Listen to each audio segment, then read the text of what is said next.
Em nome do Pai, do Filho e do Espírito Santo. Amém. Amados irmãos e irmãs, é com muita alegria que nós estamos aqui para juntos estudar e meditar a primeira leitura que a Igreja nos apresenta para esta segunda-feira da terceira semana do Advento. O texto de hoje se encontra lá em Números, capítulo 24, versículos de 2 até o 7 e versículos de 15 até o 17a, que nos diz assim. Naqueles dias, Balaão levantou os olhos e viu Israel acampado por tribos. O Espírito de Deus veio sobre ele e Balaão pronunciou seu poema.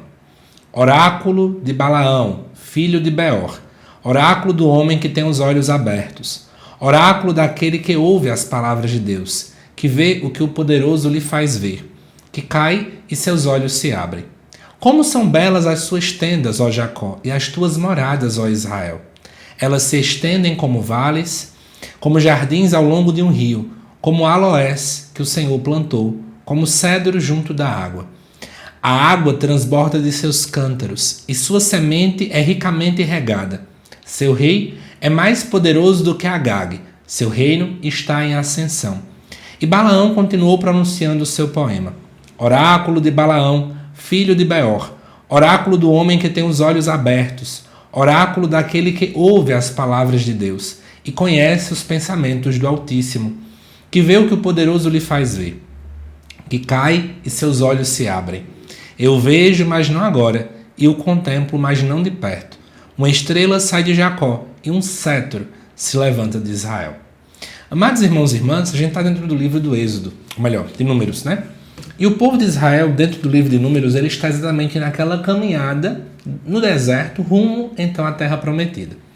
E o que acontece então dentro dessa dinâmica do texto? O povo está acampado, segundo a gente vai ver no versículo 2, por tribos, e eles estão acampados ali na planície de Moab.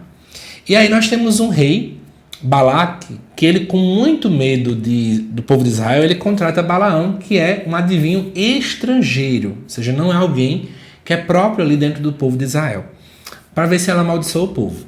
Só que interessante é o seguinte, né? Mesmo Balaão não sendo israelita e, portanto, não pertencendo à aliança, mesmo assim, segundo o versículo 2 nos diz, o Espírito de Deus vem sobre ele.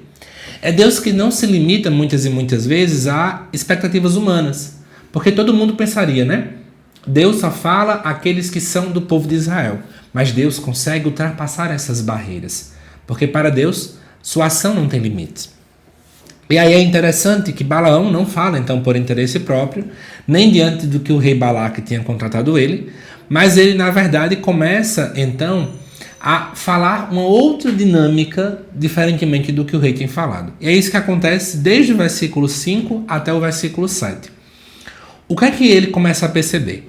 No versículo 5 ele vai dizer como são belas as tuas tendas, ó Jacó, e as tuas moradas. Então ele começa a ver o povo de Israel organizado por tribos e em ordens e de modo muito estruturado, né? As tendas sempre simbolizam a morada de Deus junto com o povo. Ele começa a ver no versículo 6, dizendo assim, né? Elas se estendem como vales, e aí ele vê muita água abundante. Aqui nós temos então a ideia de vida, fecundidade, né? A promessa que então se cumpre. Ele também acaba falando, né, os cedros juntos da água, ou seja, que mostra que essa água dura, né? Ela traz estabilidade. Então, diante dessa dinâmica todinha, o próprio Balaão acaba falando no versículo 7, dizendo assim, seu rei é mais poderoso do que Agag, seu reino está em ascensão. Quem seria esse Agag que aparece aqui? Agag é o poder inimigo, o poder amalecita. E Balaão acaba então anunciando em seu oráculo que o reinado que vem de Israel vai inclusive superar os poderes daqueles que buscam oprimir o povo.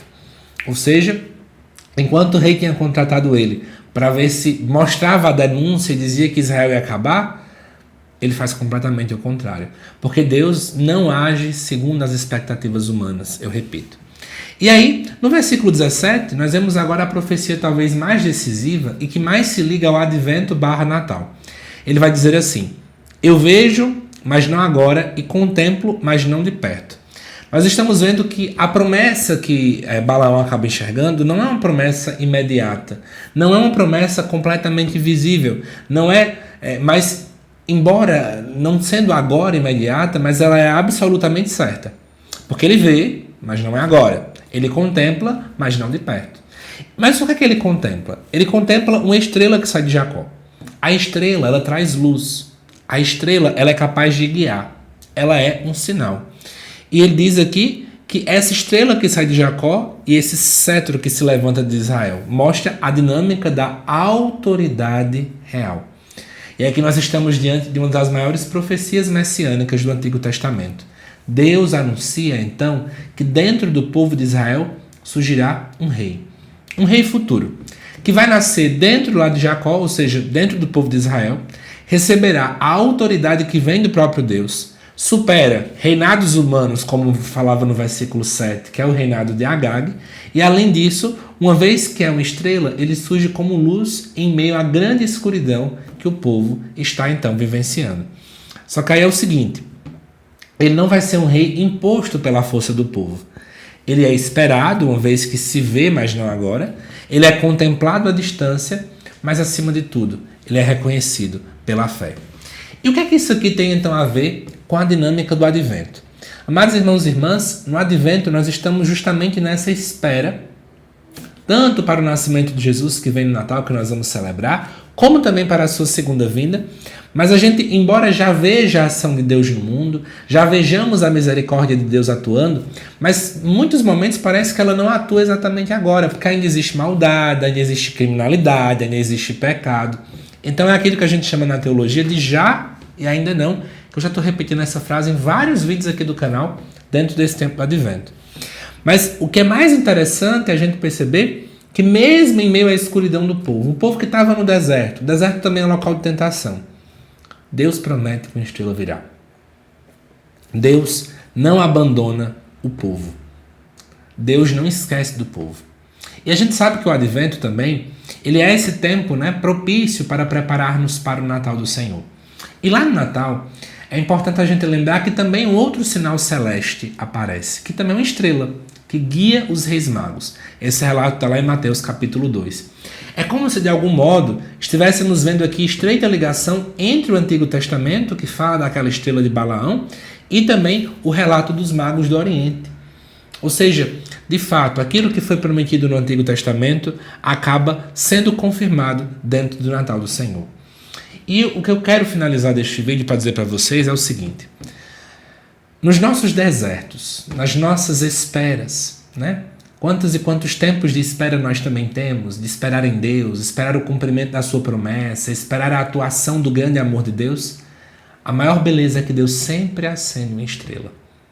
Talvez cabe a nós pararmos, silenciarmos, olharmos para o alto, pararmos de olhar tanto para os nossos problemas, tanto para as nossas dificuldades que muitas e muitas vezes nos paralisam, e observarmos os sinais e verificarmos: Deus está nos guiando, Deus está nos conduzindo, porque Deus não abandona cada um de nós, amados irmãos e irmãs. Da mesma forma como Deus não abandonou o povo de Israel, ao ponto de levantar um estrangeiro para poder proclamar um oráculo, Deus também levanta quem Ele desejar, para que nós possamos não nos sentir sozinhos. Que Deus te abençoe, amado irmão, amada irmã. Te aguardo daqui a pouco às 7 horas da noite para o estudo do Evangelho, também desta segunda-feira. Até mais.